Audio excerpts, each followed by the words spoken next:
sur l'ordi, après, tu n'arrives pas. D'accord. c'est Donc, bon. c'est parti. Hein. D'accord. Donc, tout ce que vous dites en ce moment, c'est lancé. enregistré. Bon, alors, on peut dire plein de bêtises, c'est bon. Je propose qu'on se taise jusqu'à 18h30. Quelle autorité, Amélie? Oh là là. Je propose.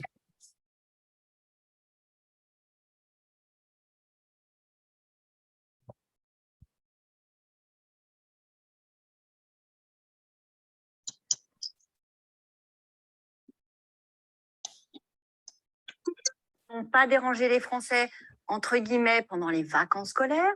Ils ont fait des mobilisations le samedi pour permettre à des Français qui n'avaient pas les moyens d'être. Il y a un micro qu'il faudrait couper, là. Ouais.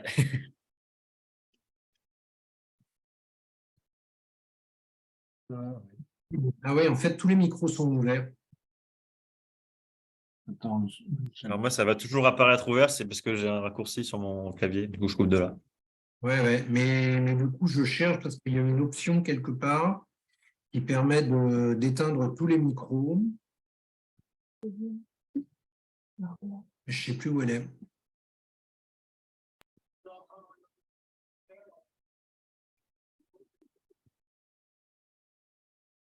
attends.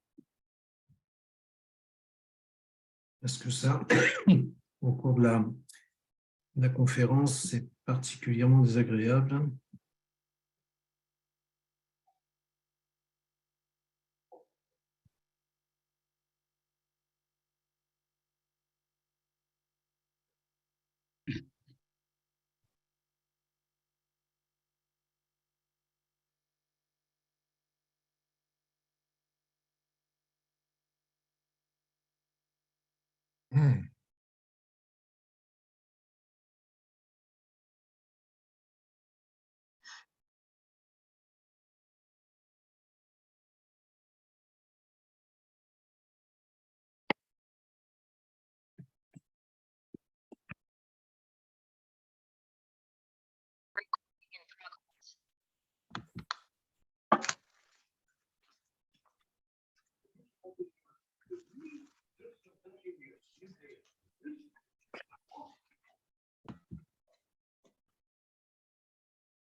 Avec ça, ça marche pas.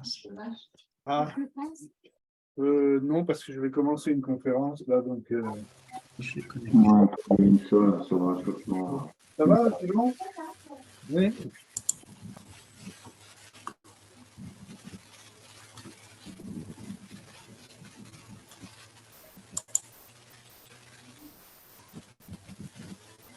Quoi?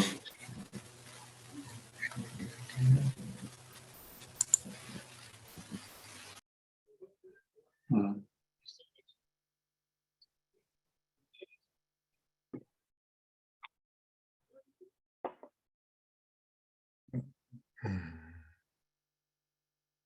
Peut-être en de phase de bien rappeler à tout le monde de couper son micro de manière à ce que nous n'ayons pas de bruit parasite pendant cette conférence. Merci.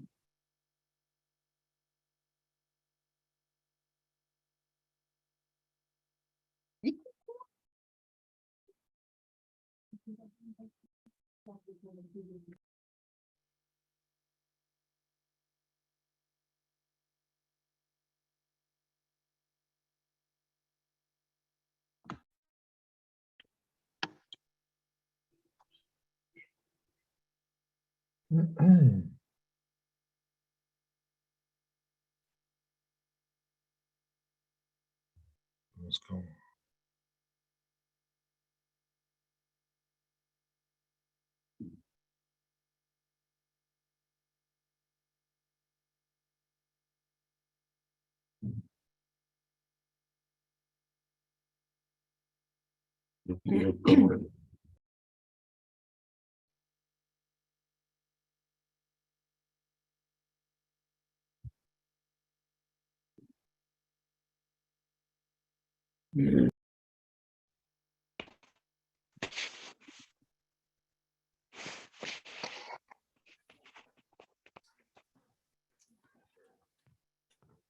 fait, moi. Tu veux, là, c'est bon, je suis sûr.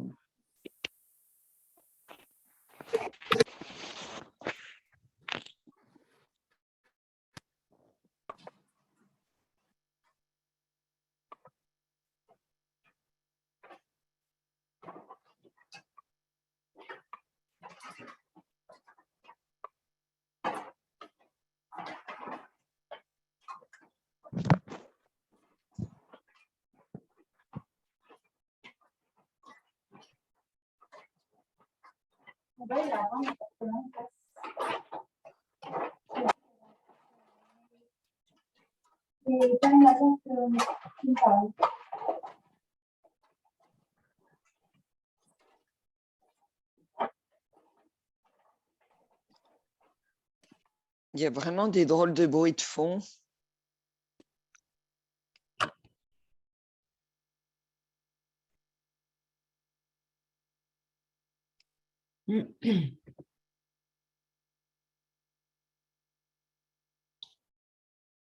Alors, pour les personnes qui posent la question de quand est-ce que nous allons démarrer, je propose qu'on commence ça dans quelques minutes, à 18h35, c'est-à-dire très bientôt, si ça vous convient, François, Patrick et Daniel. Oui. Pour moi, c'est bon. Parfait, il reste encore une minute et on commence. Je mets le numéro.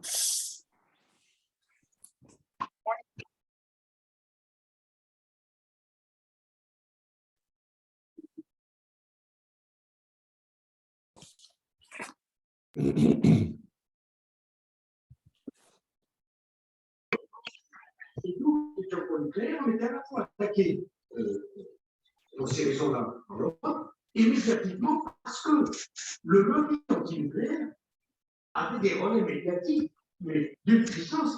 Excusez-moi, mais serait-il possible aux participants, pour votre confort auditif à tous, de couper vos micros? Merci beaucoup.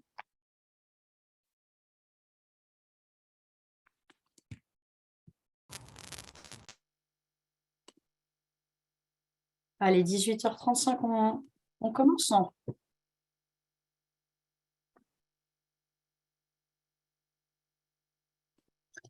Alors, on va commencer. Donc, bienvenue à toutes et à tous à ce webinaire. Je m'entends deux fois. Oui. Ça vient de quelqu'un qui s'appelle Soyer. Je te confirme, il y a un peu de Arsène du côté. On va couper les micros de tout le monde. Je ne sais pas comment on fait. Ben, j'ai cherché, je n'ai pas trouvé. Non, je cherche depuis tout à l'heure, mais bref, voilà. Je ne m'entends plus, donc je recommence. Bienvenue à toutes et à tous, comme je le disais, pour ce webinaire dédié au rapport du GIEC. Webinaire qui est organisé par Alumni INSA Lyon, ingénieurs scientifiques de France et l'association The Shifter. Donc, pour me présenter brièvement, je m'appelle Amélie Berthe, je suis diplômée de l'INSA Lyon en génie électrique. J'ai été diplômée en 2019. Je suis actuellement la vice-présidente de cette association, en charge plus particulièrement de l'entité junior de l'association qui s'appelle la Pépinière Insalienne. Et nous avons le plaisir donc aujourd'hui d'accueillir pour cette conférence François Bény, qui est docteur en paléoclimatologie et membre des Shifters. Donc merci François d'être avec nous ce soir pour nous faire part de votre expertise. Avec nous également Daniel Louis André, donc, qui est le président d'Alumni INSA Lyon et également président 1 Rhône d'ingénieurs et scientifiques de France, et Patrick Viard, qui est le délégué général de l'association d'Alumni INSA Lyon. Est-ce que tu pourrais passer à la slide suivante, s'il te plaît, Patrick? Alors, Alumni INSA Lyon, qu'est-ce que c'est? Alumni INSA Lyon, c'est l'association des ingénieurs et diplômés de l'INSA Lyon. Ça représente aujourd'hui, en termes de réseau, 48 000 diplômés. Si on compte sur l'ensemble du groupe INSA, 100 000 diplômés, puisque le groupe INSA, c'est aujourd'hui 7 établissements. Ingénieurs qui sont actifs dans plus de 22 000 entreprises et organisations, dont plus de 4 000 à l'étranger. Nous, notre mission principale, c'est d'animer ce réseau-là au travers de groupes régionaux, groupes professionnels, et également le réseau jeunes, donc étudiants et jeunes diplômés. Aider aussi les élèves durant leur formation pour trouver des stages, pour les épauler dans les rédactions de CV, pour les parrainer également, pour qu'ils puissent mieux connaître le monde professionnel. Des événements également qui sont organisés un peu plus de convivialité, type after work et conférences. Et enfin, ça implique également dans la vie de l'établissement et les projets de l'école.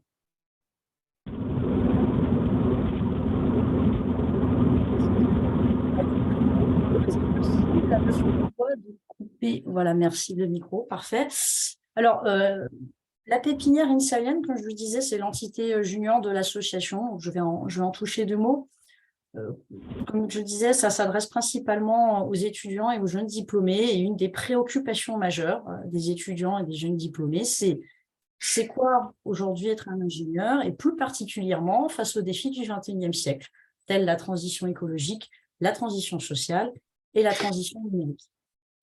Alors, comment on décline cette mission? On le décline sous forme de 2 volets principaux, qui sont tout d'abord la réalisation de podcasts disponibles sur vos applications de podcasts préférées, tels Spotify. C'est le podcast Ingénieurs à venir, où on va aller interviewer des ingénieurs de générations différentes, d'entreprises aussi différentes, que ce soit en termes de taille ou de domaine d'activité, qui vont nous donner un éclirage sur leur métier et également sur leur réflexion par rapport au rôle de l'ingénieur face aux défis du XXIe siècle.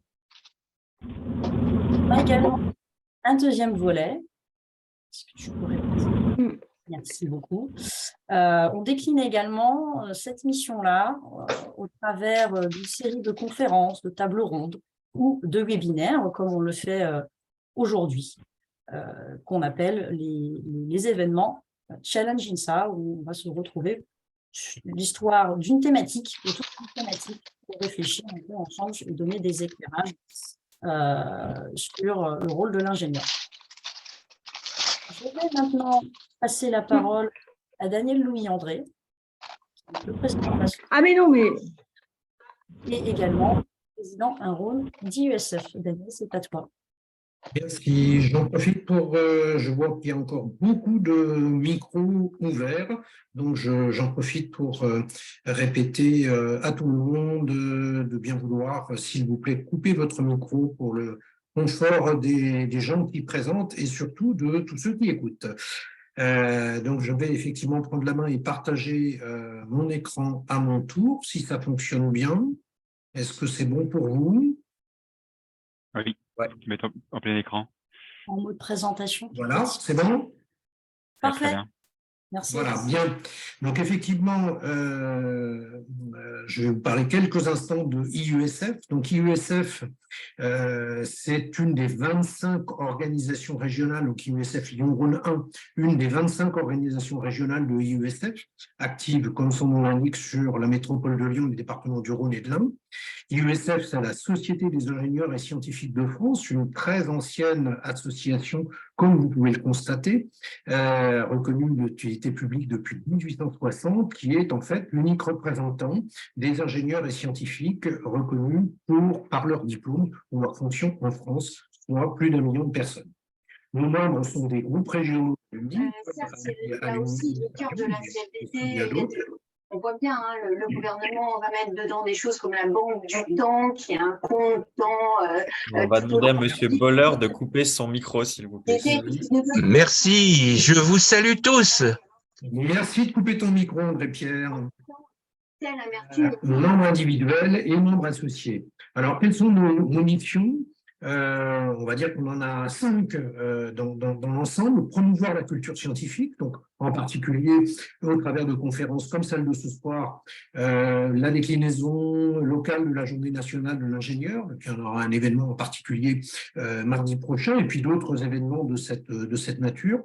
Promouvoir les métiers des ingénieurs et scientifiques. Vous savez probablement tous qu'on est en déficit d'ingénieurs en France, et donc nous travaillons sur ce point en particulier au travers d'interventions dans les collèges et dans les lycées, et puis au travers de présence sur les salons étudiants.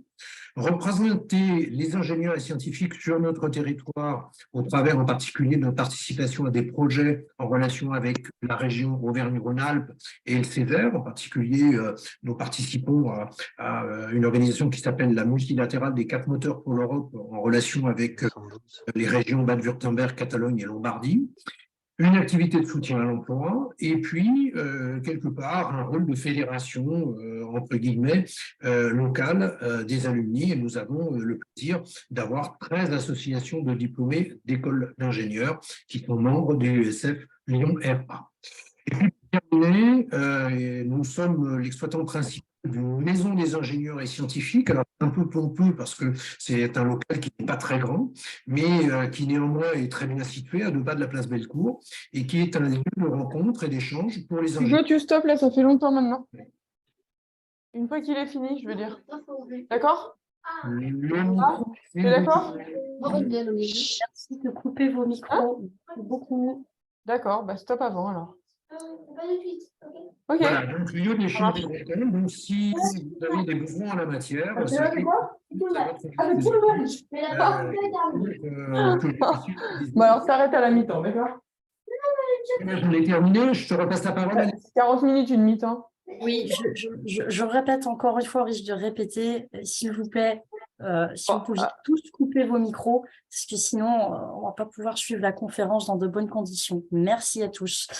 Merci Daniel pour cette présentation. Je propose maintenant qu'on rentre dans le vif du sujet. Merci encore François d'être parmi nous ce soir. François, que je vais peut-être vous laisser vous présenter par vous-même et profitez bien de cette conférence. Si vous avez des questions, nous pourrons y répondre à la fin de la conférence. Donc, merci de nous les indiquer dans le chat et on y répondra à la fin de la conférence. Merci beaucoup et bonne conférence. C'est à vous, François. Ouais, je suis en train de partager mon écran, c'est pour ça. Parfait.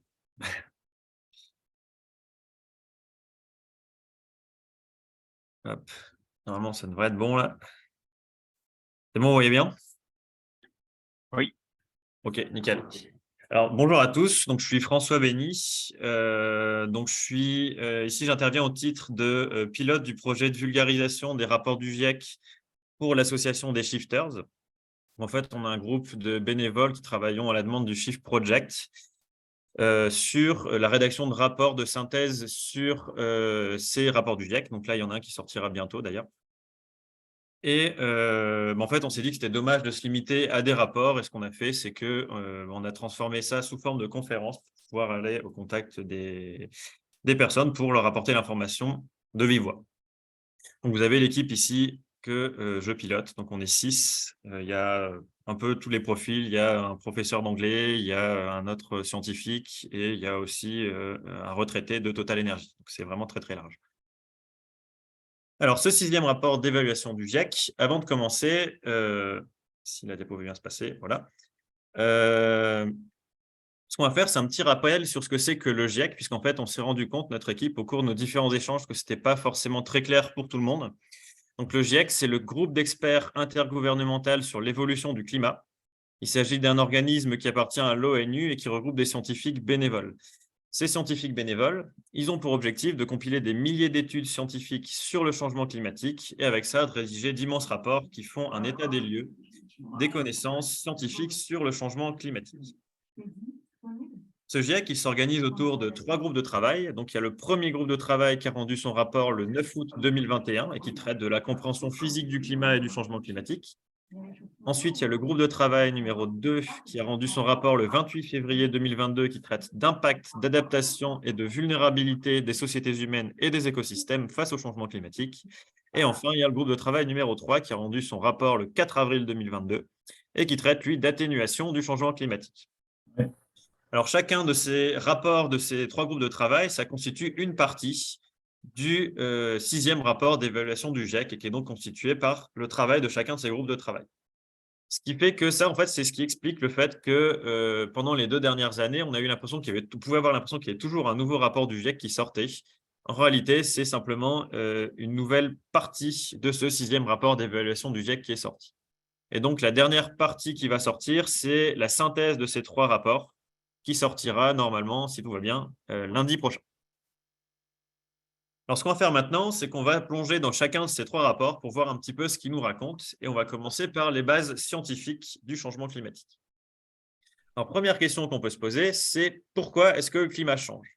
Alors ici, vous avez les réponses sur ce graphique où je vous ai affiché ici les émissions de dioxyde de carbone entre 1850 et 2011. Ces émissions, elles sont exprimées ici en gigatonnes de CO2 par an. Et on voit qu'ici, une gigatonne, c'est 1 milliard de tonnes. Ce qu'on voit sur ce graphique, c'est que depuis 1850, presque chaque année, on a émis davantage de CO2 que l'année précédente, pour arriver ici à des émissions qui sont autour de 40 gigatonnes de CO2 en 2011.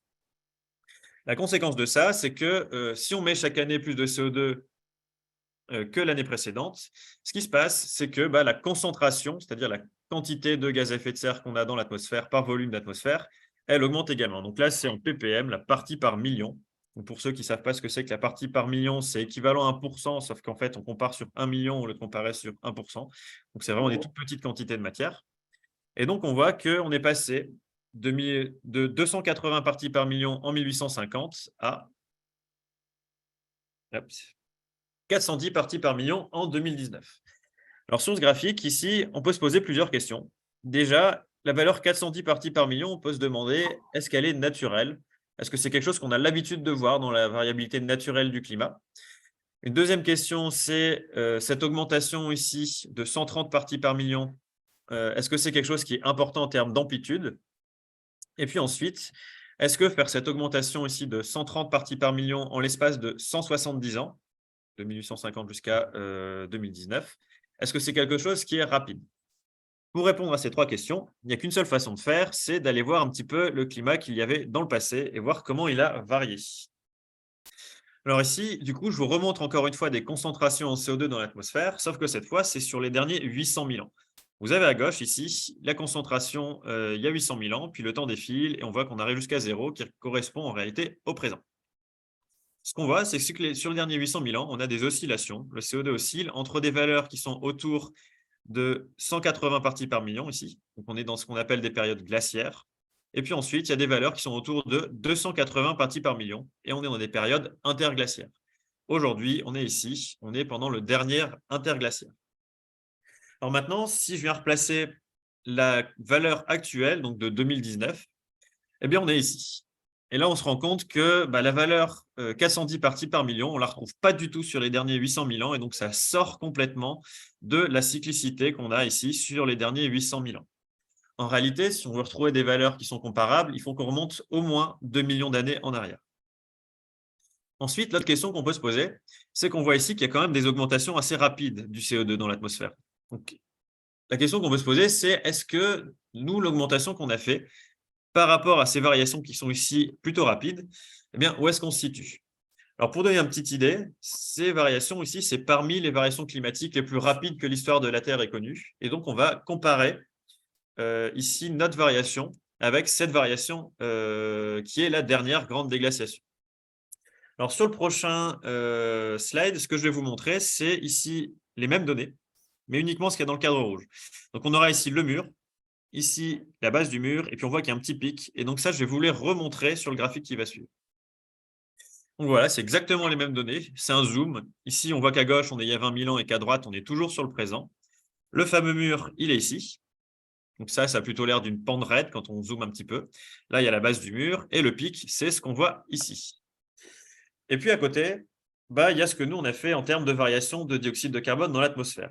Donc ça, c'est une des variations les plus rapides que la Terre ait connue. Et ça, c'est ce que nous, on fait. Donc là, on répond à la deuxième question. En termes de vitesse, on a quelque chose qui est absolument incomparable. Donc on a quelque chose qui est beaucoup, beaucoup plus important, qui est beaucoup plus rapide. Et la dernière question, c'est l'amplitude. L'amplitude naturelle sur les derniers 800 000 ans, c'est ce qu'il y a entre ma bande bleue et ma bande verte. Et la variabilité que nous, on a créée, c'est ce qu'il y a entre ma bande verte et ma bande rouge. Et là, on voit encore une fois que l'écart qu'il y a entre le vert et bleu, il est inférieur à ce qu'il y a entre le vert et rouge. Et donc, notre variation à nous, elle est supérieure à la variabilité naturelle pour ce qui est de la concentration en gaz à effet de serre dans l'atmosphère. Donc là, quand on voit ce graphique, la conclusion qu'on a, c'est la valeur 410 parties par million, elle est hors champ, elle n'est pas présente sur les derniers 800 000 ans. Donc, elle n'est pas naturelle. Ensuite, en termes d'amplitude, on dépasse la variabilité naturelle. Et en termes de vitesse, eh bien, on a une vitesse qui est beaucoup plus importante que la variabilité naturelle du climat. Alors forcément, si on a la quantité de gaz à effet de serre dans l'atmosphère qui augmente, eh bien, on a l'effet de serre qui va également être modifié. Donc, on va avoir une accumulation supplémentaire d'énergie en raison d'un effet de serre additionnel dans l'atmosphère. Cette énergie supplémentaire, il va falloir la dissiper et elle va se dissiper dans plusieurs compartiments sur Terre. Et ici, ce que vous montre ce diagramme, c'est où et dans quelle proportion cette énergie va être dissipée. Donc, 91% qui va être dissipée dans les océans. On va avoir 5% de l'énergie supplémentaire qui va être dissipée dans les surfaces continentales, 3% dans les glaces, c'est 1% dans l'atmosphère. Donc là, quand on parle de limiter le changement climatique à 1,5 ou 2 degrés, quand on parle de cette température-là, on parle uniquement du 1% qu'on a ici dans l'atmosphère. Donc, ce qu'on va faire maintenant, c'est qu'on va zoomer dans chacun de ces compartiments pour voir ce qui s'y passe. Dans l'atmosphère, d'abord, les conséquences que ça a, c'est en 2020, on avait observé un réchauffement global de 1,1 degré Celsius par rapport à la moyenne des températures sur l'intervalle 1850 à 1900. En gros, on a eu un réchauffement de 1,1 degré depuis depuis la révolution industrielle. Ce qui est intéressant de noter dans le 6e rapport d'évaluation du GIEC, c'est qu'ils ont noté qu'il est sans équivoque que l'influence humaine a réchauffé l'atmosphère, les océans et les continents. Ce qu'ils veulent dire par là, c'est qu'ils ont enlevé complètement l'incertitude sur le fait que le changement climatique est d'origine humaine. Ils sont sûrs à 100%. Ce qui n'était pas le cas juste avant, c'était sûr à plus de 99%, c'était virtuellement sûr, mais il y avait toujours une toute petite incertitude. Là, dans ce rapport, dans le 6e rapport d'évaluation du GIEC, ils ont enlevé l'incertitude.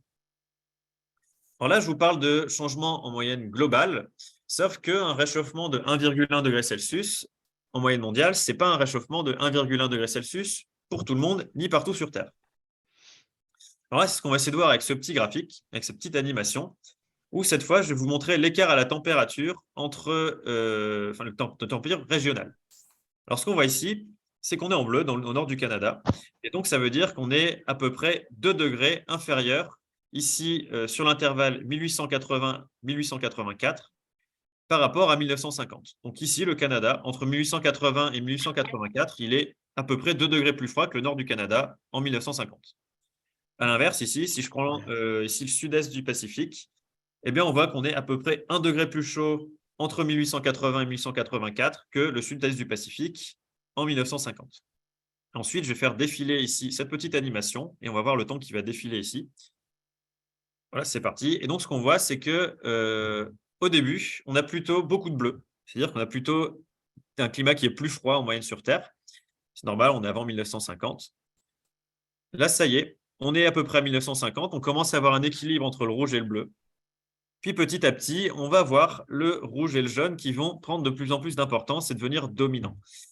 Et on va arriver progressivement à notre niveau de réchauffement de 2019, qui est un réchauffement de 1,1 degré.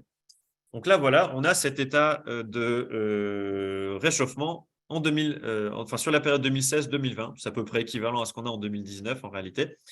Et là, on a 1,1 degré de réchauffement. Encore une fois, on voit que ce n'est pas homogène sur Terre. On voit qu'il y a des régions où ça s'est moins réchauffé que d'autres. Donc, on a les océans qui sont globalement moins réchauffés que les continents. Et on a les pôles qui sont réchauffés beaucoup plus rapidement que le reste du globe.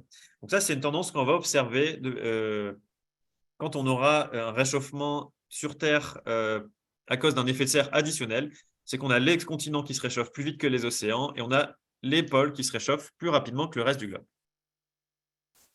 À titre d'exemple, si le monde s'est réchauffé de 1,1 degré depuis 1850, la France, elle, qui est sur un continent, s'est réchauffée de 1,7 degré. La France se réchauffe plus rapidement que la moyenne mondiale.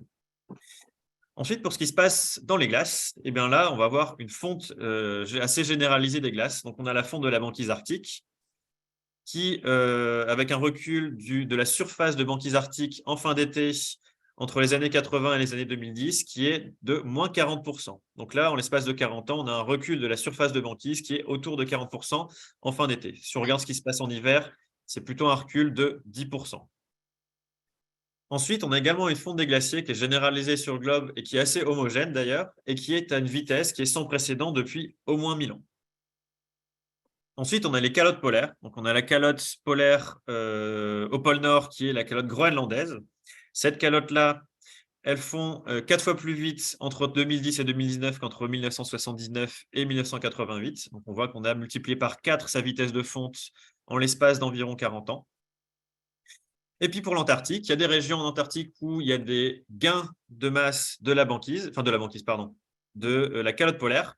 Et il y a des endroits où la calotte polaire, elle va perdre de la masse. Quand on fait le bilan de ce qu'on a gagné et de ce qu'on a perdu, on arrive à un bilan qui est neutre. Et donc, pour l'instant, il n'y a pas de tendance qui se dessine en Antarctique. Alors, j'insiste vraiment, c'est pour l'instant. Hop. Ensuite, pour ce qui se passe au niveau des surfaces continentales, là, on va avoir un sol qui, globalement, va se réchauffer. Et il y a des régions où le sol est gelé en permanence, c'est ce qu'on appelle le pergélisol. Vous avez peut-être pour certains entendu le terme anglais uniquement qui est le permafrost. Et le problème, c'est que dans ces régions où il y a du permafrost et du pergélisol, eh bien, on a d'anciens marais et que ce marais contient énormément de matière organique. Et donc, cet ancien marais qui est gelé en permanence, en dégelant, en fait, cette matière organique va se mettre à dégager du méthane. Et le méthane, c'est un puissant gaz à effet de serre. Et donc, ça va augmenter le réchauffement en fondant. Donc là, on a ce qu'on appelle la mise en place d'une boucle de rétroaction positive dans le climat. C'est-à-dire qu'on a un événement on réchauffe le climat à cause des gaz à effet de serre. Ce réchauffement, il entraîne un second événement qui est la fonte du permafrost qui va ajouter du réchauffement au réchauffement causé par les gaz à effet de serre d'origine humaine. Et donc, il faut bien comprendre, une boucle de rétroaction positive, c'est positif pour le réchauffement, mais pas du tout pour nous. Boulot qu'il y a avant, pendant éventuellement. Je vais demander à ouais, merci. Ensuite, pour ce qui se passe dans les océans, eh bien, on a observé un réchauffement des eaux de surface, donc c'est les 300 premiers mètres de l'océan. Donc, ces 300 premiers mètres de l'océan, ils sont réchauffés de 0,88 degrés Celsius depuis 1850. Donc là, c'est intéressant de noter que pour 91% de l'énergie qui est dissipée là-dedans, l'océan se réchauffe entre guillemets que de 0,88 degrés. Donc là, c'est intéressant de noter puisqu'en fait, l'océan a une très forte capacité à dissiper de l'énergie et entre guillemets à tamponner un petit peu cette énergie supplémentaire qui arrive. Ce qu'on observe quand même, c'est que dans ces 0,88 degrés, il y en a 0,6 qui sont produits depuis les années 80. Donc, on a 2/3 du réchauffement des eaux de surface qui ont eu lieu depuis 40 ans. Donc, la conséquence de ça, c'est qu'on a des vagues de chaleur marine qui sont 2 fois plus fréquentes aujourd'hui qu'en 1980. Les vagues de chaleur, c'est l'équivalent des canicules, sauf que ça se passe dans l'eau cette fois. Il y a également, à cause de ça, des augmentations du niveau marin. Donc, il y a une hausse du niveau marin total entre 1900 et 2018 qui est de 20 cm. Là-dedans, il y a 8 cm de fonte de glace. Il y a 10 cm de dilatation thermique des océans, qui est simplement le fait que l'océan, comme il chauffe, il va gonfler et prendre plus de place.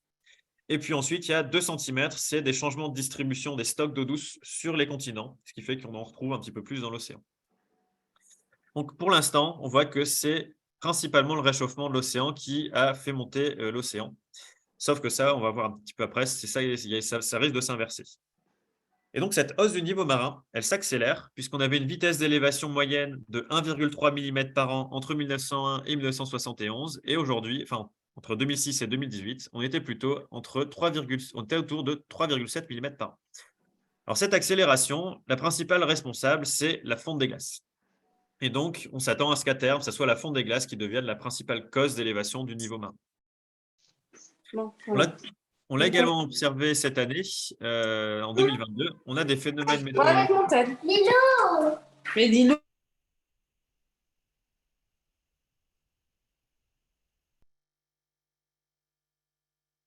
François, tu as coupé ton micro.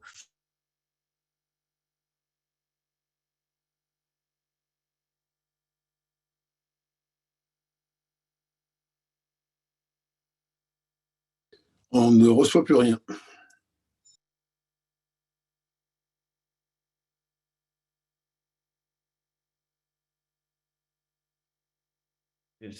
Bref. C'est bon, vous m'entendez là?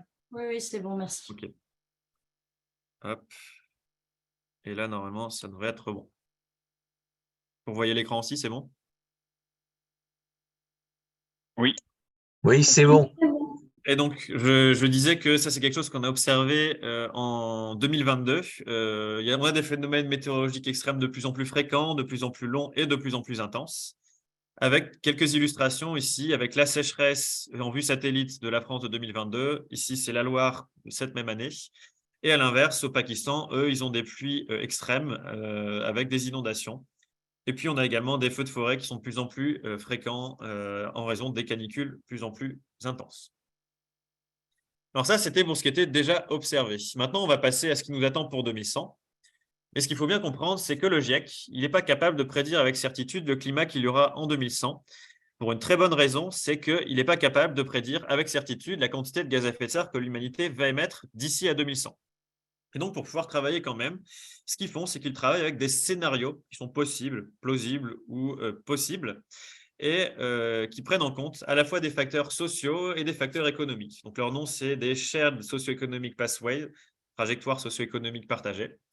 Et ce qu'on voit, c'est qu'on a des scénarios qui sont plutôt optimistes, où chaque année, on va émettre moins que la précédente, et atteindre la neutralité carbone entre 2050 et 2080 avec des émissions négatives au-delà.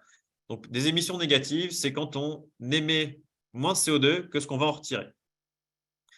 Et puis, à l'inverse, il y a des scénarios pessimistes où on continue d'émettre davantage de CO2 chaque année que la précédente et où on a une stabilisation autour de 2080.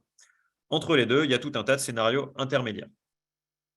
Alors ça, avec ces scénarios, ça mène donc à différentes trajectoires de concentration en CO2 dans l'atmosphère d'ici à la fin du siècle et donc à différentes trajectoires d'évolution de la température d'ici à la fin du siècle. C'est ce qu'on voit ici, et donc ça nous donne des niveaux de réchauffement en 2100 qui sont entre 1,5 et 5 degrés. Cependant, si on regarde un petit peu dans le détail, on se rend compte que les 1,5 degrés de réchauffement ils vont être inévitablement atteints d'ici à 2040 et qu'il y a un seul des scénarios qui permet de repasser un petit peu en dessous des 1,5 degrés d'ici à la fin du siècle. Pour les 2 degrés, ils sont uniquement évitables s'il y a de fortes réductions immédiates des émissions et des émissions négatives avant 2100. Alors ici, c'était pour des variations de température en moyenne globale, sauf qu'encore une fois, un réchauffement d'1,5 degré ou de 5 degrés en moyenne mondiale, ça ne va pas vouloir dire 1,5 ou 5 degrés partout pour tout le monde.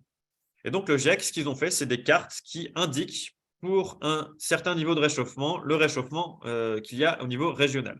Donc là, c'est pour un changement simulé de 1,5 degré Celsius, et on obtient ici les changements régionaux. On retrouve les tendances que je vous ai montrées tout à l'heure, c'est-à-dire qu'on a l'océan qui va se réchauffer moins rapidement que les continents, et on a les pôles qui vont se réchauffer plus rapidement que le reste du globe. Alors cette tendance, on l'observe pour 1,5 degré, pour 2 degrés Celsius ou pour 4 degrés. Ce qui change, c'est uniquement l'amplitude du changement. Alors ici, on voit que dans l'Arctique, on dépasse ici les 7 degrés. On sait juste qu'on est au-dessus des 7 degrés de réchauffement dans l'Arctique, mais on ne sait pas combien exactement. Alors ça, je suis allé fouiller un petit peu. Et on peut atteindre, dans certaines régions de l'Arctique, si on réchauffe le climat en moyenne mondiale de 4 degrés, on peut dépasser les 14 degrés au niveau local dans l'Arctique. Alors également, d'autres cartes qui ont été produites qui ressemblent à ça, c'est les cartes des précipitations. Un air qui se réchauffe, c'est un air qui peut contenir plus d'humidité. Donc pour chaque degré supplémentaire, l'atmosphère est capable de contenir environ 7% d'humidité en plus. Et donc ça va avoir pour conséquence d'accélérer le cycle de l'eau. Et en moyenne mondiale, ce que ça va produire, c'est qu'il devrait pleuvoir plus à l'échelle mondiale. Encore une fois, ces précipitations, ça ne va pas vouloir dire plus de pluie pour tout le monde. On voit qu'on va avoir plus de précipitations au niveau de l'équateur, dans les zones équatoriales, dans les zones de mousson et au niveau des pôles.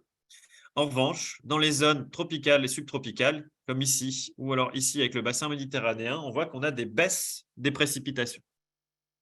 Ces tendances, que ce soit pour 1,5 ici, pour 2 degrés ou pour 4 degrés, c'est les mêmes. Il y a juste l'amplitude du changement qui change. Alors ici, on voit que pour un réchauffement simulé de 4 degrés, on s'attend à des baisses de précipitations autour de 20 à 30% pour le bassin méditerranéen. Sauf que ça, c'est uniquement le changement de ce qui tombe du ciel. Sauf que s'il fait plus chaud, et ben, ça s'évapore plus aussi au niveau du sol. Et donc, c'est pas la sécheresse la sécheresse des sols, ça. Ça, c'est uniquement les pluies. En termes de sécheresse des sols, c'est encore plus important. Ici, ce qu'on voit pour l'Inde, c'est qu'on a des précipitations qui vont augmenter de plus de 40%. Et donc, plus de 40% de la mousson indienne, c'est énormément d'eau en plus. Donc, pendant que le bassin méditerranéen souffrira de sécheresse, eh bien, le Pakistan et l'Inde, eux, ils auront des problèmes de gestion des inondations. Pour ce qui est du niveau marin, on s'attend à une hausse supplémentaire par rapport à aujourd'hui de 30 à 80 cm selon les scénarios, ce qui fera une hausse totale par rapport au niveau pré-industriel de 50 cm à 1 mètre. Et puis ensuite, là, ce que vous voyez, c'est une petite courbe en pointillé qui est en cas de franchissement d'un point de bascule que je détaillerai tout à l'heure. On s'attend également à une poursuite de l'aggravation des phénomènes météorologiques extrêmes. Donc, on s'attend à des canicules, des sécheresses, des pluies extrêmes, des ouragans, etc., qui vont être de plus en plus longs, de plus en plus fréquents et de plus en plus intenses. Si je prends l'exemple ici d'un événement de forte chaleur qui intervenait une fois tous les 50 ans avant la révolution industrielle, eh bien, on se rend compte qu'aujourd'hui, il est 4,8 fois plus fréquent et en moyenne 1,2 degrés Celsius plus chaud. Ce même événement, si on va à un réchauffement de 1,5 degré, eh bien, on double sa fréquence par rapport à aujourd'hui. Si on va à 2 degrés, on triple sa fréquence par rapport à aujourd'hui. Et si on va à 4 degrés, on multiplie par pas loin de 10, quelque chose autour de 8, sa fréquence par rapport à aujourd'hui. Et en plus de ça, on se rend compte que par rapport à aujourd'hui, si je fais 5,3 moins 1,2, ça fait 4. Il est en moyenne 4 degrés plus chaud qu'aujourd'hui. D'après Météo France, la sécheresse qu'on a connue en 2022 et les événements de canicule qu'on a connus en 2022, ça serait a priori la norme d'ici à 2050. Donc 2050, c'est dans 27 ans. Il y a d'autres choses qui sont un petit peu désagréables dans le changement climatique, c'est les notions d'irréversibilité. Dans le climat, il y a des parties où on peut revenir en arrière d'ici à 2100. C'est le cas notamment de la température de l'atmosphère, puisque si on retire plus de CO2 de l'atmosphère que ce qu'on en met dedans, eh bien, on peut refaire diminuer la température de l'atmosphère d'ici à la fin du siècle. C'est notamment pour cette raison qu'on peut repasser en dessous d'1,5 degré d'ici à la fin du siècle dans le scénario le plus optimiste. En revanche, il y a des choses dans le climat qui ont une trop forte inertie et où d'ici à 2100, il n'y a pas de retour en arrière possible.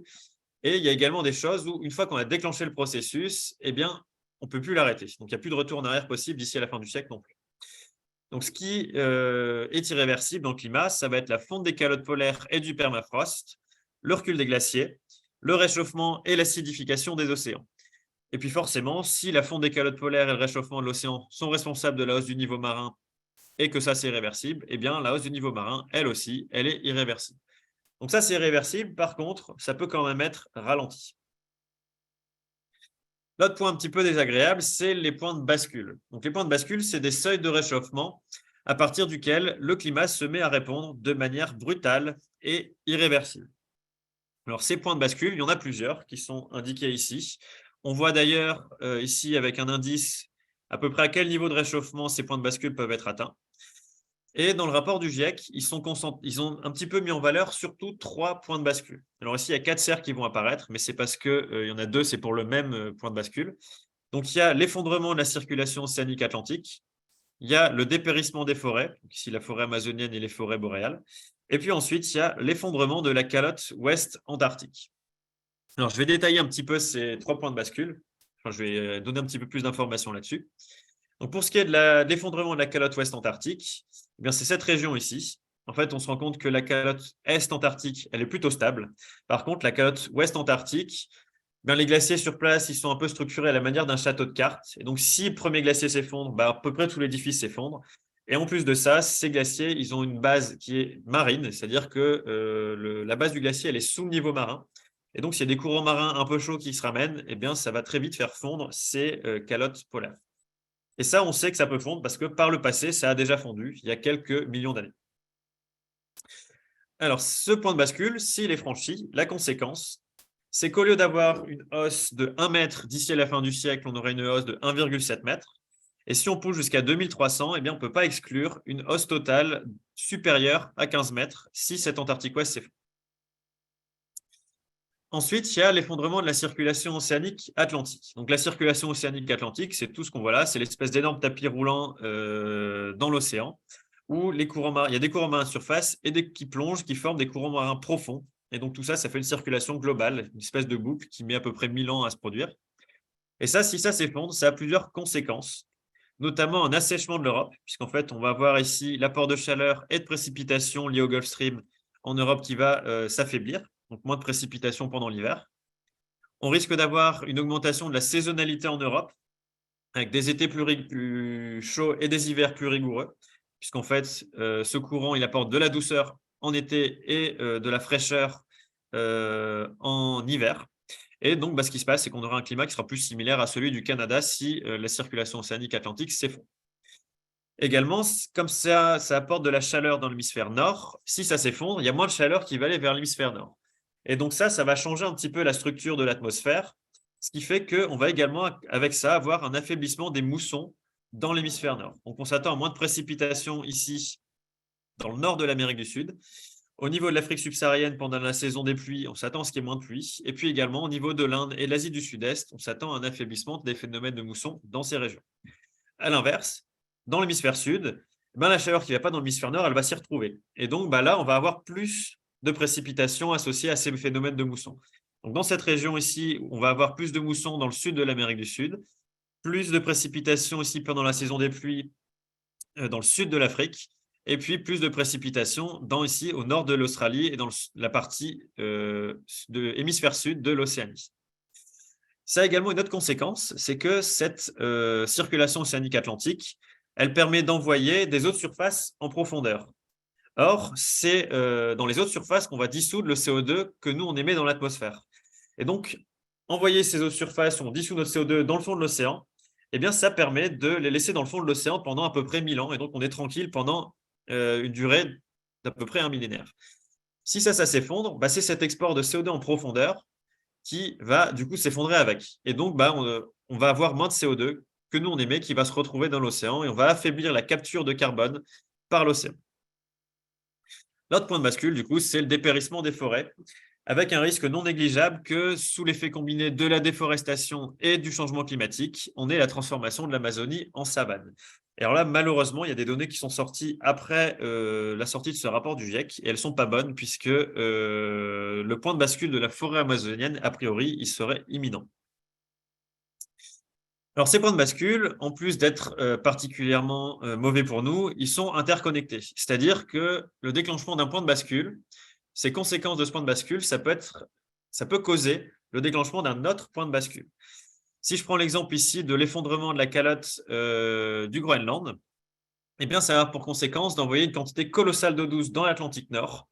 Et ça, quand ça se produit, on sait ce qui se passe, c'est un effondrement de la circulation océanique atlantique. Je vous ai dit, si ça s'effondre, on va avoir un affaiblissement des moussons dans le nord de l'Amérique du Sud. Et donc, moins de pluie pour l'Amazonie, ça veut dire que potentiellement, ça peut déclencher le point de bascule de la forêt amazonienne. Je vous ai dit aussi tout à l'heure, ici en Antarctique Ouest, si jamais on a un courant marin un peu plus chaud qui arrive au contact de la calotte ouest antarctique, ça va la faire fondre. Ce qu'il y a, c'est que cette circulation océanique atlantique, elle va exporter moins de chaleur vers l'hémisphère nord et donc elle va exporter vers l'hémisphère sud et donc vers l'océan austral, là où il y a cette calotte ouest antarctique. Et donc l'effondrement de la calotte ouest antarctique, ça peut également déclencher ici l'effondrement de la circulation de la calotte ouest antarctique. Donc, voilà un petit peu un exemple d'interconnexion. C'est celui que je connais, il y en a sans doute d'autres que je ne connais pas. Mais c'est quelque chose qu'il faut avoir en tête quand on parle des points de bascule. Le dernier point important du premier groupe de travail du GIEC, c'est les budgets carbone à respecter pour limiter le changement climatique. Donc, on a observé une relation qui est linéaire entre le niveau de réchauffement total depuis la révolution industrielle et le niveau total d'émissions depuis la révolution industrielle. Pour chaque 1000 gigatonnes de CO2 qu'on émet dans l'atmosphère, on observe un réchauffement de 0,45 degrés.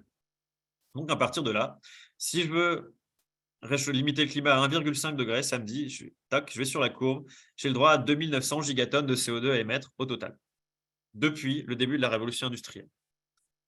Et donc, ça, ce que ça nous donne, pour donner un petit ordre de grandeur, entre 1850 et 2019, l'humanité elle a déjà émis 2390 gigatonnes de CO2. Dans ces 2390, il y en a 1000 qu'on a émis depuis les années 90. Et donc, en 2020, le budget restant, si on veut rester sous les 1,5 degrés, c'est 500 gigatonnes de CO2. Ce qui fait qu'au rythme d'émission actuel, ce budget est dépassé en 2032, donc dans 9 ans. Si on veut rester sous les 2 degrés, on a un petit peu plus de marge. Il nous reste 1350 gigatonnes de CO2 à émettre. Alors ça, c'est en 2020. Ça veut dire que là, en 2023, on a continué d'émettre. Donc, il nous reste déjà moins que ce que j'ai écrit ici. Ensuite, pour ce qui est du groupe de travail numéro 2, donc impact, adaptation et vulnérabilité. On va commencer par un petit point sur les impacts qui ont déjà été observés. Alors d'abord, sur les systèmes naturels. Alors le groupe de travail numéro 2 présente les impacts sous ce format-là. Alors moi, je ne suis pas fan parce que je trouve ça pas très compréhensible, donc on va simplifier beaucoup le propos. En gros, ce qu'on observe, c'est qu'on a des migrations d'espèces. Et ces migrations d'espèces, ça génère entre guillemets, des rencontres entre des espèces qui n'avaient pas à interagir avant d'avoir migré. Donc, on change les interactions entre les espèces, ce qui provoque un changement de structure des écosystèmes, des changements d'aire de répartition des espèces, et puis également, en plus de ça, on a un changement de la phénologie, et donc dans le timing des écosystèmes. Par exemple, on a des périodes de floraison qui sont plus précoces, on a des périodes de vendange qui sont plus précoces. Certains dommages, comme les extinctions d'espèces, sont irréversibles, et il y en a d'autres, comme les dommages aux écosystèmes arctiques, qui le seront bientôt également. Pour ce qui est ensuite des impacts observés sur les systèmes humains, ils utilisent un petit peu le même genre de diagramme, mais ici, en fait, on peut se contenter de regarder les images. Donc, on a observé un impact négatif sur la disponibilité de la ressource en eau, des impacts négatifs sur… est-ce que vous voyez toujours ma souris? Hop, oui, voilà. Sur les productions dans les champs. Alors ici, il y a une petite nuance à apporter quand même pour les champs, c'est que on a observé des gains de production dans les hautes latitudes et des baisses de production dans les latitudes moyennes et basses. Et donc, en fait, le bilan, quand on prend ce qu'on a perdu et ce qu'on a gagné, le bilan, il est négatif au total sur le monde. Il y a également des pertes au niveau de la production et de la santé des animaux d'élevage, et puis des pertes de production de l'aquaculture et de la pêche. Ensuite, il y a également des impacts sur les villes et les infrastructures. Donc, on a observé des dommages liés au débordement de rivières, donc aux crues, dans les terres. On a également observé des dommages liés aux submersions marines sur les littoraux, donc ça, c'est chez moi. Et puis ça, forcément, ça peut avoir des conséquences sur les infrastructures, avec des dommages aux infrastructures, comme on peut l'observer ici, après une tempête, au même endroit. Alors forcément, si on a des dommages aux infrastructures, si on a des champs qui produisent moins, si on a des animaux qui produisent moins, eh bien tout ça, ça a également des impacts sur les secteurs économiques clés. On a des pertes d'argent qui ont déjà été observées liées au changement climatique. Et puis enfin, on a des impacts sur la santé et sur le bien-être humain, avec une augmentation d'apparition des maladies infectieuses pour plusieurs raisons. La première, c'est l'augmentation des zoonoses, qui est simplement le fait qu'on transmet des maladies depuis des animaux vers des autres animaux ou des êtres humains. On a également des augmentations de ces maladies infectieuses en raison de la migration des vecteurs de maladies comme le moustique, avec le moustique tigre qui est arrivé dans le sud, qui est chaque année plus au nord de la France. Et à cause de ça, on a eu notamment une épidémie de dengue, début d'épidémie de dengue dans le sud de la France cet été. Et puis la dernière raison, c'est que tout ce qui est micro-organismes, ça aime bien quand il fait un petit peu plus chaud, ça favorise leur multiplication. Et donc ça favorise également la probabilité d'apparition de nouvelles maladies. Ensuite, il y a également des problèmes de santé liés à la chaleur et à la malnutrition. Et sur le volet de la malnutrition, c'est en particulier les enfants, les personnes âgées et les femmes enceintes qui sont les plus touchées. Il y a également des problèmes de santé mentale qui ont été observés. Donc ça, c'est la solastalgie. Et donc là, ce qu'ils ont étudié, c'est en particulier les problèmes de santé mentale liés au changement climatique, forcément, puisque le GIEC, c'est sur le climat. Et puis enfin, ils ont observé davantage de déplacements de population pour cause climatique. Alors ça, c'était pour les impacts qui ont déjà été observés. Et maintenant, on va passer aux impacts et aux risques qui nous attendent pour le futur. Alors aujourd'hui, on a de nombreux services qui sont rendus par les écosystèmes. Le problème, c'est que si on joue un petit peu trop avec les gaz à effet de serre et qu'on en met trop dans l'atmosphère, le risque, c'est que ces services ils soient mis en danger par le changement climatique. Et donc, ces services, ici, il y a une liste qui est donnée des services rendus par les écosystèmes et la nature qui pourraient disparaître. Donc, on a la pollinisation, la protection du littoral, le tourisme, la source de nourriture, la santé, la filtration de l'eau, de l'air et puis la régulation du climat. Donc, tout ça, c'est des services qui peuvent être amenés à disparaître si jamais on met trop de gaz à effet de serre dans l'atmosphère. Ensuite, ici, je vais vous lister tout un tas de risques qui peuvent apparaître avec le changement climatique. Ce n'est pas du tout une liste exhaustive. C'est juste certains risques que j'ai jugés pertinents, mais gardez en tête qu'il y en a plein d'autres. Et je ne peux pas faire la liste de tous ici aujourd'hui. Alors, le premier que j'ai choisi, c'est la chute de la biodiversité. Et donc, je vais vous montrer deux séries de cartes. Vous avez la première à gauche qui est le pourcentage d'espèces exposées à de potentielles conditions climatiques dangereuses. Et à droite, vous avez le pourcentage de perte de biodiversité sur les écosystèmes terrestres et d'eau douce. Donc, en gros, c'est tout ce qui se passe sur les continents. Les échelles de variation, on voit que c'est important, puisque quand on est ici dans le gris clair, c'est qu'on a moins de 0,1% d'espèces exposées. Et quand on est dans le violet, ici, c'est qu'on est à plus de 80% d'espèces qui sont exposées. Ici, à droite, dans le beige, c'est entre 0 et 25%. Et dans le rouge, c'est plus de 75% de baisse de biodiversité. Alors ici, on voit que ces impacts, ce risque, c'est pour un niveau de réchauffement de 1,5 degré. Ce qu'on observe, c'est qu'il y a déjà une exposition un petit peu importante dans certaines régions, comme ici ou ici. Et ça, c'est des régions où on a des récifs coralliens d'eau chaude.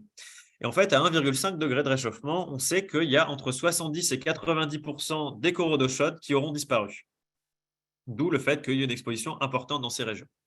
Pour ce qui est de la biodiversité terrestre, globalement, on a quand même des impacts relativement limités, à l'exception d'un début d'impact qui commence à se faire ressentir au niveau de l'Arctique ici, ou alors au niveau du Sahara. Si on passe à 2 degrés, on voit les impacts au niveau des récifs coralliens qui se généralisent. Et en fait, à 2 degrés, on a plus de 99% des coraux d'eau chaude qui ont disparu. Pour ce qui est des impacts sur ce qui se passe sur Terre en termes de perte de biodiversité, on commence à avoir beaucoup de régions où on a entre 25 et 50% de baisse de biodiversité. Et apparition de régions où on a entre 50 et 75% de baisse de biodiversité au niveau de l'Afrique et de l'Amérique du Sud et de l'Australie. Et j'ai oublié aussi de l'Arctique. Si on passe à 3 ou à 4 degrés, là, on a les phénomènes qui se généralisent. Et donc, à 4 degrés, on voit qu'on a plus de la moitié de la Terre qui va subir plus de 50% de perte de biodiversité. Et on a de larges régions où on a plus de 75% de perte de biodiversité pour cause climatique. Et donc là, ce chiffre que je vous donne, c'est uniquement le climat. Or, aujourd'hui, le premier facteur de chute de la biodiversité, ce n'est pas le climat, c'est la destruction des habitats. Et donc, il faut garder en tête qu'il va falloir ajouter cette cause à ce que je vous montre ici. Alors ici, pour vous donner un petit ordre de grandeur, la dernière extinction de masse, c'était il y a 65 millions d'années. C'était l'extinction des dinosaures. Et c'était une chute de la biodiversité à l'échelle mondiale de l'ordre de 80%. Donc là, on est quand même en train de parler de chiffres qui sont un peu comparables. Là, on parle de trucs qui sont entre 50 et 75%. Là, on parle de quelque chose qui est à 80%. Bon, on arrive quand même à des chiffres qui sont un peu similaires. Un autre risque qui va apparaître, c'est l'apparition de conditions de chaleur et d'humidité qui sont invivables. En fait, qu'est-ce que j'entends par invivable? C'est à partir du moment où on sort trop longtemps en extérieur et où on fait une activité physique comme travailler dans les champs, eh bien, le corps va mourir par hyperthermie. Et donc, ce que vous montre cette carte, c'est le nombre de jours par an où on a ces conditions, pour un réchauffement ici de 1,5 à 2 degrés. Donc, on voit qu'il y a quelques régions dans le monde avec un réchauffement entre 1,5 et 2 degrés, où on a une centaine de jours par an déjà ces conditions de chaleur et d'humidité invivables.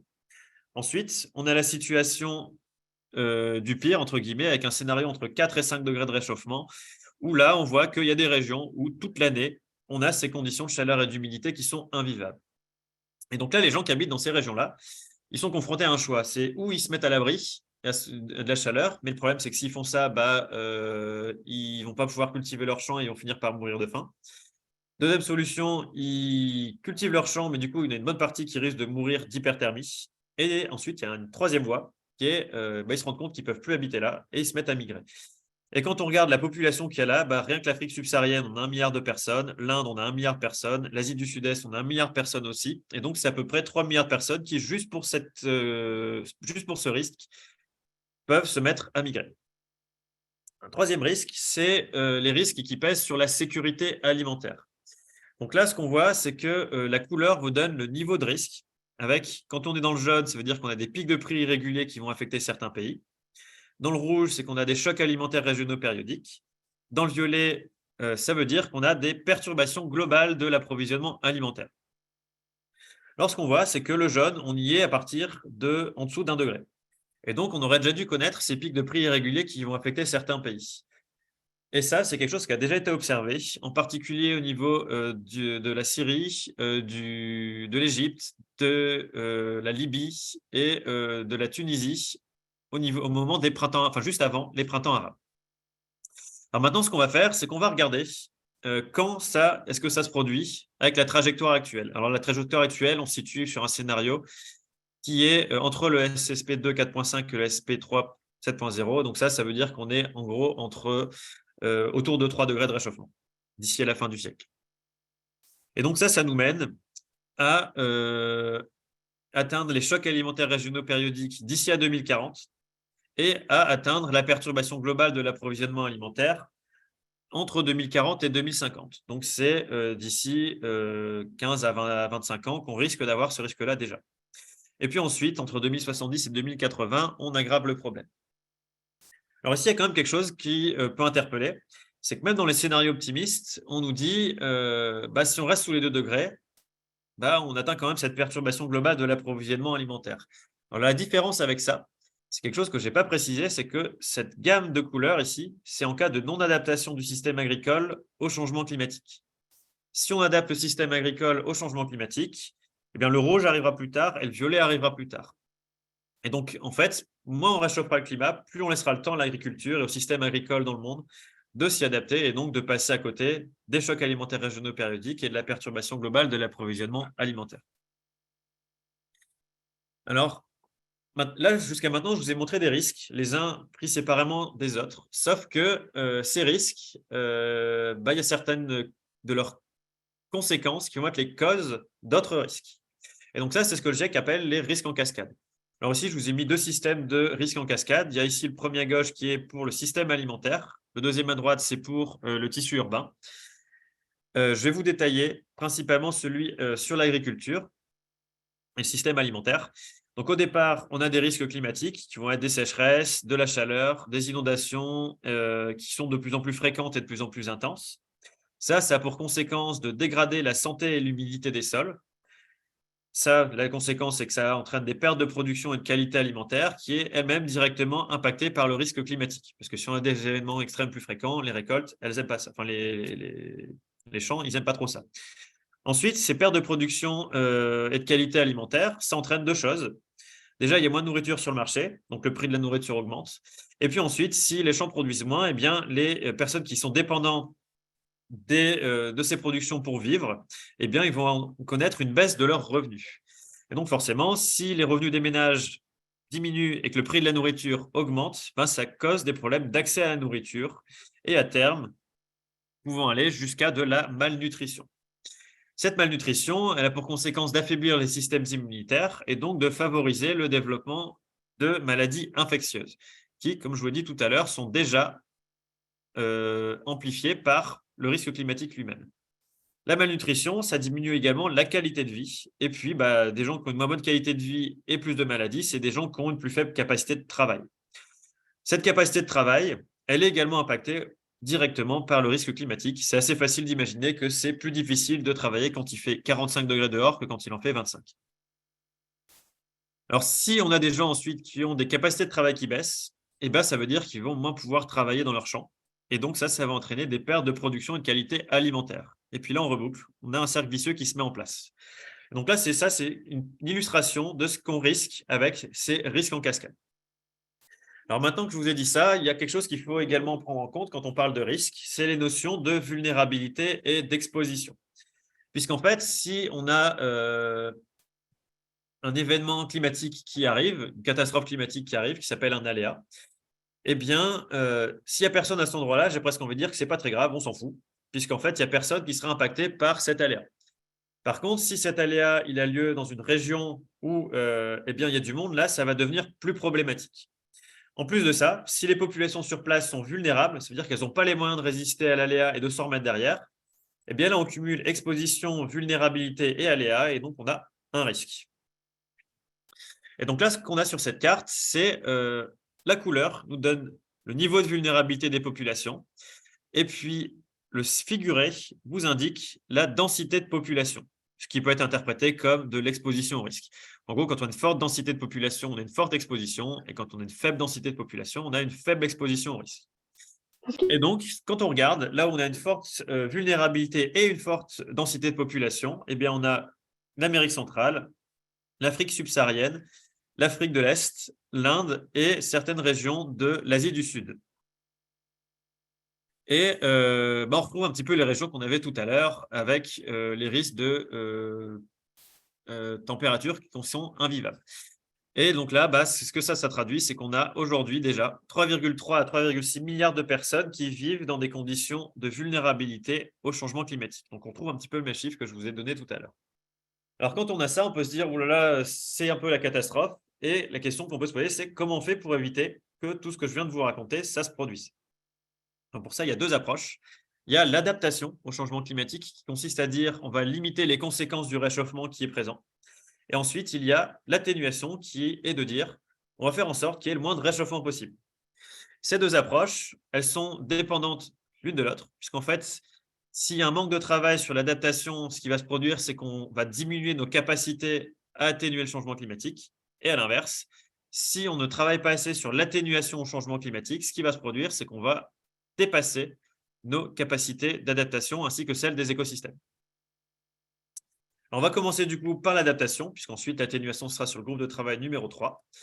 Et donc, on va faire un petit point sur là où on en est. Donc, il y a quelques points positifs quand même. On a observé de nombreux progrès dans la mise en œuvre de l'adaptation.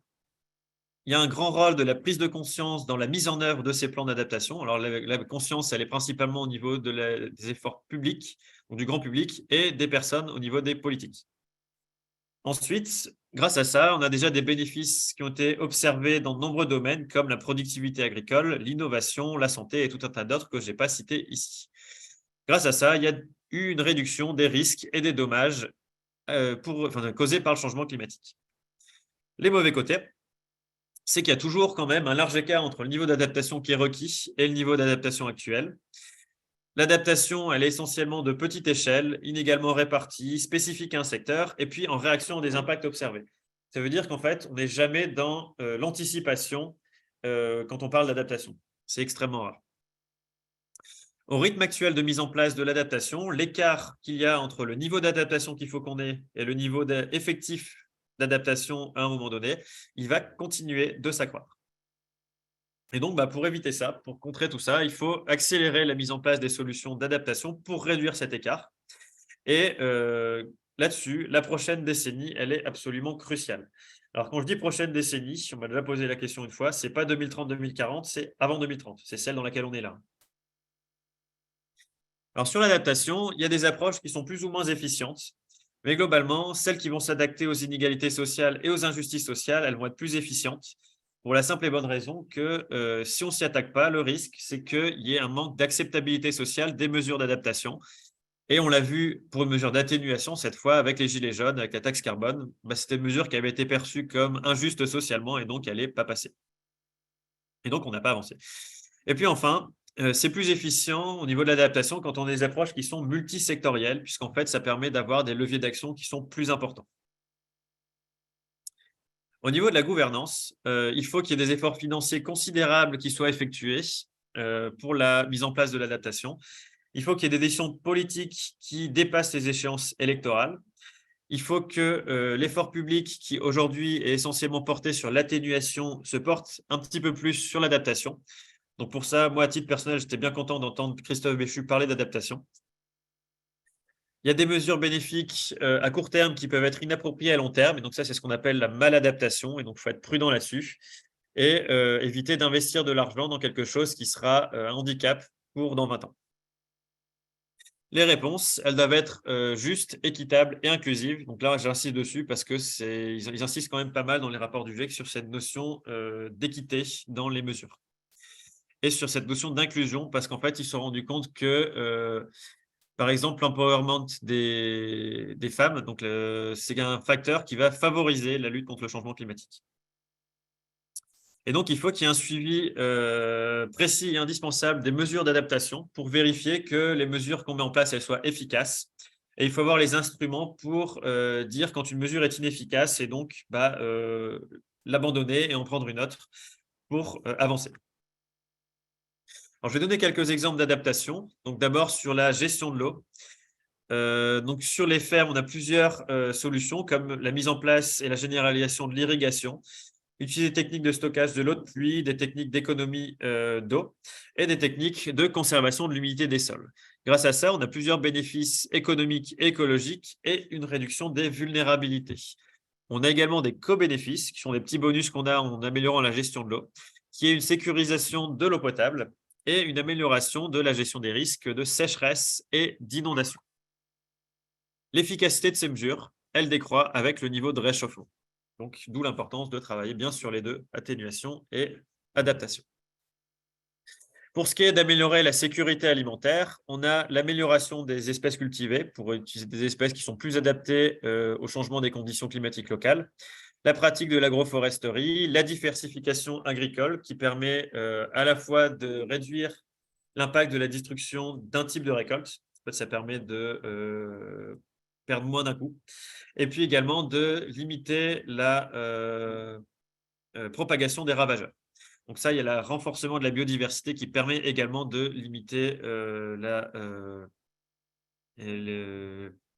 l'expansion des ravageurs, puisque ça crée davantage de barrières écologiques. Grâce à ça, il y a des co-bénéfices, notamment l'augmentation de la sécurité alimentaire et de la nutrition, une amélioration de la santé et du bien-être des populations et des moyens de subsistance. Donc ça, c'est également des gains économiques. Alors, je vais passer sur l'adaptation des villes parce que je vois que le temps passe. Et je vais passer sur l'atténuation. Alors, avant de commencer, on va regarder où est-ce qu'ont lieu les émissions, donc sur quel territoire. Ici, je vais arrêter de parler uniquement de CO2 et je vais parler également d'autres gaz à effet de serre. Donc là, ce que je vous montre, c'est du CO2 équivalent. C'est-à-dire qu'on a converti le méthane, le protoxyde d'azote et les gaz fluorés en CO2 pour un réchauffement équivalent au niveau de 100 ans. C'est-à-dire que là, par exemple, si je prends le méthane, une molécule de méthane, elle va réchauffer 22 à 23 fois plus l'atmosphère en 100 ans qu'une molécule de CO2. Donc, en fait, quand je compte un de méthane, si je le convertis en CO2, je fais fois 22, si je reste très simple. Ce qui fait qu'aujourd'hui, en 2019, l'humanité émettait 59 gigatonnes de CO2 équivalent. Ces 59 gigatonnes de CO2 équivalent, il y en a 44% qui étaient émises en Asie et dans le Pacifique en développement, 24% dans les pays développés, 10% dans l'Amérique latine et les Caraïbes, 9% en Afrique, 6% en Europe de l'Est et en Asie centrale-ouest, 5% au Moyen-Orient, et enfin, il y a 2% que personne ne veut récupérer, qui est le fret maritime et aérien international. Alors, quand on voit ça, on pourrait se dire, du coup, c'est la faute des Chinois. C'est quelque chose qu'on pourrait être tenté de dire. Le problème, c'est que ça, c'est les émissions territoriales et ça ne prend pas du tout en compte la consommation et l'impact réel. Et par exemple, il y a 40% de ces 44% qui est le résultat de la demande de production de biens faite par les pays développés. Et donc, il y a 40% de ce bloc ici en rouge foncé qu'il faut réattribuer aux pays développés pour avoir l'empreinte carbone de ces pays développés. Donc là, ici, on a la petite différence entre ce que je vous montre là, c'est les émissions territoriales, et ensuite, il y a l'empreinte carbone qui est notre impact réel lié à notre mode de vie sur le climat. Alors, sur cette empreinte carbone, il y a en France 40% de notre empreinte carbone qui est le résultat de l'importation de biens qui sont produits ailleurs qu'en France. Alors, il y a également de nombreuses disparités au niveau mondial sur cette empreinte carbone. Donc, en moyenne, un être humain sur Terre, il va émettre 8 tonnes de CO2 équivalent par personne par an. Et si je prends l'Asie du Sud, c'est plutôt 2,6 tonnes. L'Amérique du Nord, c'est 19 tonnes. Donc, vous voyez qu'il y a d'énormes écarts. Et donc, ça, on le retrouve puisqu'il y a 10% les plus riches qui sont responsables de 40% des émissions mondiales. Alors, ce chiffre diffère un petit peu de celui de l'Oxfam qui dit 10%, 50%. Moi, je préfère garder celui du GIEC. Et ce qu'on observe, c'est que du coup, une personne qui est dans les 10% les plus riches au niveau mondial, eh bien, elle va émettre en moyenne 15 fois plus qu'une personne qui est dans les 50% les plus pauvres. Alors, à titre de comparaison, j'avais lu un chiffre à confirmer, mais il me semble qu'en France, si on gagne plus de 26 000 euros par an, on est déjà dans les 10% les plus riches au niveau mondial. En tendance, plus on est riche, plus on émet, et c'est valable entre les pays et au sein d'un même pays. Il y a également eu une évaluation de l'impact de la pandémie sur les émissions. Donc là, ici, je vous ai représenté la quantité de gaz à effet de serre qu'on a émis en 2019. Donc, c'est 59 gigatonnes. Et l'impact de la pandémie, c'est une réduction de 5,8%, soit 2 gigatonnes de CO2 en moins.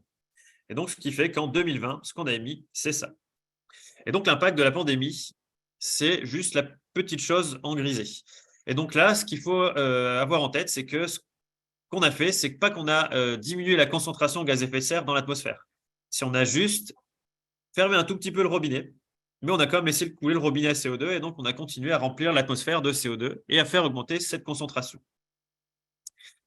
Petite nuance, en France, on a une réduction qui était un petit peu plus importante puisqu'elle est de l'ordre de 9%. Donc on voit qu'on a plus réduit nos émissions en France pendant le Covid que le monde en général.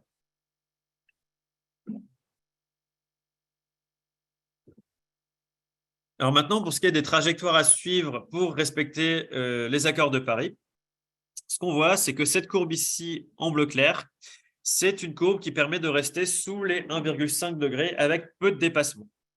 Donc on voit que ça demande de chaque année émettre moins de CO2 que l'année précédente, ce qui veut dire qu'en 2030, on doit quasiment avoir divisé par 2 nos émissions, et en 2050, on doit les avoir divisées par quasiment ici 5, enfin un peu plus que 5, en réalité c'est entre 5 et 6. Et en 2100, on doit quasiment être ici à 0. Pour ce qui est de rester sous 2 degrés, donc c'est ces deux courbes, ces deux trajectoires qui permettent de le faire. Donc c'est la bleu foncé et la verte. Et donc là, pareil, on voit différents niveaux ici d'émissions en 2030, en 2050 et en 2100. Et puis la courbe rouge, c'est la trajectoire d'après les politiques qui étaient mises en œuvre en 2020. Et donc si on suit les politiques qui étaient mises en œuvre en 2020, on se rend compte que chaque année, on continue d'émettre davantage que l'année précédente. Ce qui fait qu'en 2050, on est à 60 gigatonnes, puis ensuite les émissions se stabilisent et on reste autour de 60 gigatonnes de CO2 jusqu'à 2100. Et donc cette trajectoire, ça mène à un réchauffement de 3,2 degrés d'ici à 2100. Alors ces 3,2 degrés, je reviens un petit peu dessus, puisque ça, c'était les mesures en 2020. On est en 2023, il y a une nouvelle mesure qui ont été mises en place. Et donc, ça a un petit peu fait évoluer les choses et on est plutôt autour de 2,8 degrés maintenant. Donc, c'est bien, on a pris des mesures, ça a aidé. C'est toujours pas suffisant, mais au moins, on a avancé. Alors maintenant, on va voir un petit peu les leviers d'action qu'on peut avoir pour diminuer nos émissions. Donc, le premier, c'est la diminution de l'intensité carbone. Donc, l'intensité carbone, c'est la quantité de gaz à effet de serre qu'on va émettre pour produire une unité de PIB. Donc, c'est ici qu'on va voir le découplage entre la croissance économique et les émissions. Donc ça, c'est important de noter que c'est uniquement un levier d'action. Ce n'est pas du tout une solution en elle-même, c'est un levier d'action.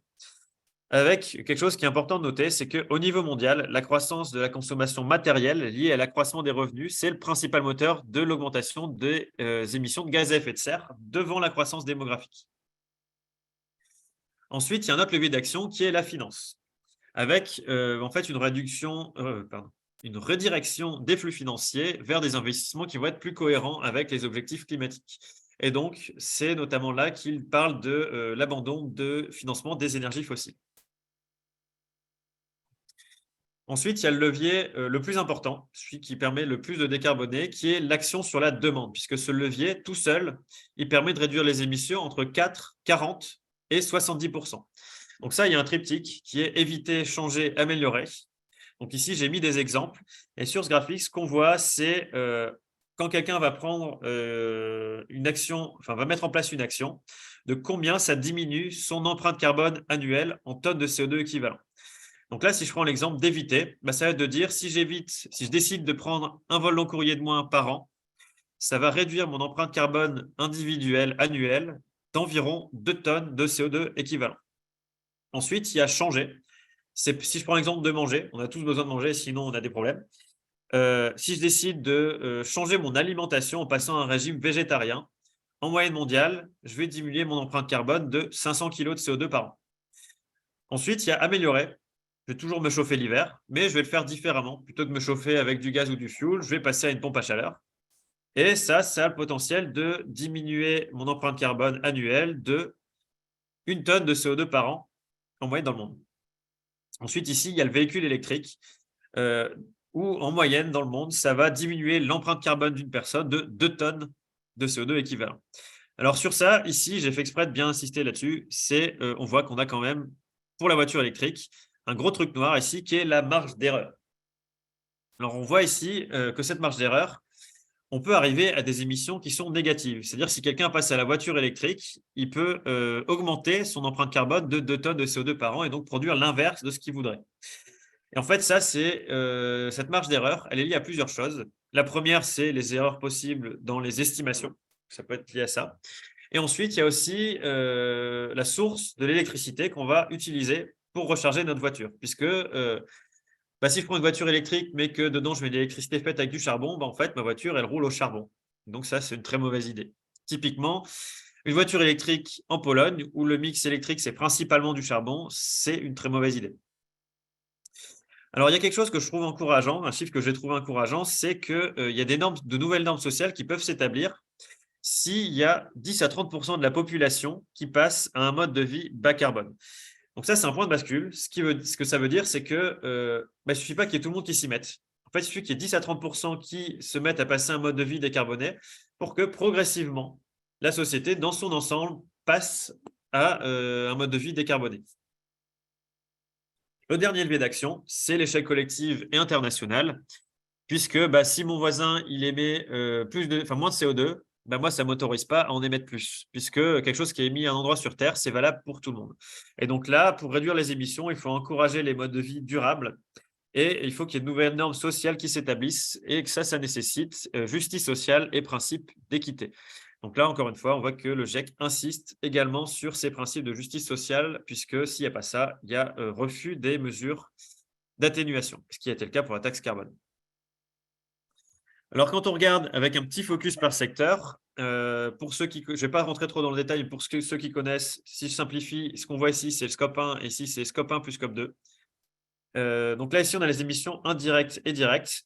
Et quand on prend en compte tout ça, on se rend compte que le bâtiment, il est responsable de 16% des émissions de gaz à effet de serre, le transport, 15%, l'agriculture, la foresterie et l'usage des sols, c'est 22%. L'industrie, 34%, et la fabrication d'énergie, la production d'énergie, 12%. Donc ça, c'est au niveau mondial. Ce qu'on va voir maintenant, c'est qu'en France, c'est quand même assez différent de ça, en particulier pour le transport. Parce que là, on voit que le transport, ça arrive seulement 4e. Donc c'est derrière l'industrie qui est premier, puis l'usage des sols, l'agriculture qui est 2e, les bâtiments 3e et le transport 4e. En France, le transport, c'est premier, avec la voiture qui est responsable d'un 5e de nos émissions. On voit que la voiture, c'est 2000 kg de CO2 par an, en moyenne en France, et l'empreinte carbone moyenne d'un Français, c'est 10 tonnes. Et le transport, là, on est à 2600 kg de CO2, donc on est à un quart des émissions en France, c'est le transport. Ensuite vient notre alimentation, avec une belle part de la viande ici. Et puis ensuite, il y a notre logement, notre consommation et les dépenses publiques, que ça, c'est pareil pour tout le monde en France. Voilà, donc je conclurai là-dessus. Jamais l'humanité n'a émis autant de gaz à effet de serre qu'aujourd'hui. Donc les émissions elles continuent de croître malgré les politiques mises en œuvre nous menant vers un réchauffement de 3,2 degrés en 2100. Sans réduction profonde et immédiate, des émissions dans tous les secteurs, les 1,5 degrés sont hors d'atteinte. Des solutions permettant de réduire de moitié les émissions d'ici à 2030 existent déjà dans tous les secteurs et donc les preuves elles sont claires, le temps d'agir, c'est maintenant.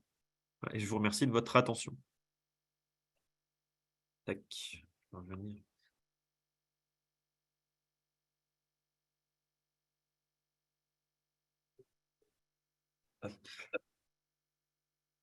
Et donc, je vais prendre les questions s'il y en a. Oui, merci beaucoup François pour cette intervention vraiment de qualité. Hein. Il y a beaucoup d'interactions dans le chat qui soulignent effectivement que c'est une présentation très, très intéressante. Donc, merci à vous. Alors, effectivement, on a quelques questions à soumettre. Donc, on va en prendre quelques-unes parce que l'heure tourne. Ouais. Une première question qui est arrivée très rapidement et qui est de Pascal Dickmar. Le CH4 a plus que doublé dans la même période. D'où vient-il? Sachant que l'effet de serre du CH4 est 25 fois supérieur à celui du CO2. La première source de méthane, c'est l'agriculture et en particulier l'élevage avec en gros les rots des vaches, les paies des chevaux et en fait c'est juste les animaux qui digèrent. On a aussi les ovins qui sont un peu responsables de ça. Donc ça, c'est la première cause d'émission de méthane.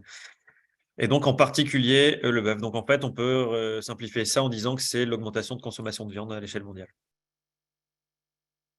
D'accord, merci. Une seconde question de Philippe. J'ai lu que l'hydrogène avait un effet sur le réchauffement supérieur à celui du méthane, toujours le fameux, car il finit par se combiner naturellement dans l'atmosphère pour créer un effet de réchauffement plusieurs fois supérieur. Alors, supérieur à... L'hydrogène est-il un candidat à fuir pour les énergies des véhicules, avions, voitures, du fait des fuites qu'il y aura immanquablement avec une molécule aussi petite? Voilà la question. Alors, l'hydrogène, ça, c'est pas dans les principaux gaz à effet de serre dans ce qu'émettent le GIEC. En gros, quand on regarde l'impact sur le forçage radiatif, le premier, c'est le CO2 de très loin, c'est 75%. Ensuite, il y a 18%, c'est le méthane. Et après, les pourcents qui restent, c'est du protoxyde d'azote et des gaz fluorés. Alors, l'hydrogène, c'est peut-être un gaz qui a un réchauffement très fort. Alors après, il faut faire la petite différence. Là, moi, je parle du réchauffement dans la troposphère, donc c'est la partie inférieure de l'atmosphère. Après, quand on parle des strates supérieures, c'est un petit peu différent. Pour moi, l'hydrogène, là où ça pose plus problème, c'est la façon qu'on a de le produire, puisqu'aujourd'hui, on produit beaucoup avec du gaz. Et donc, après, même si on le fait de manière décarbonée, bon, ça peut être utile pour certaines applications, mais de là, le généraliser, peut-être pas. Après, l'impact que ça a directement sur le climat, là, pour l'instant, il n'est pas majoritaire en comparaison des autres gaz à effet de serre sur la troposphère. Merci. Une question, alors j'ai des pseudonymes, hein, peu importe, de Agizar. A-t-on comptabilisé le piégeage du CO2 par la photosynthèse et l'impact de la déforestation sur l'augmentation du taux atmosphérique du CO2?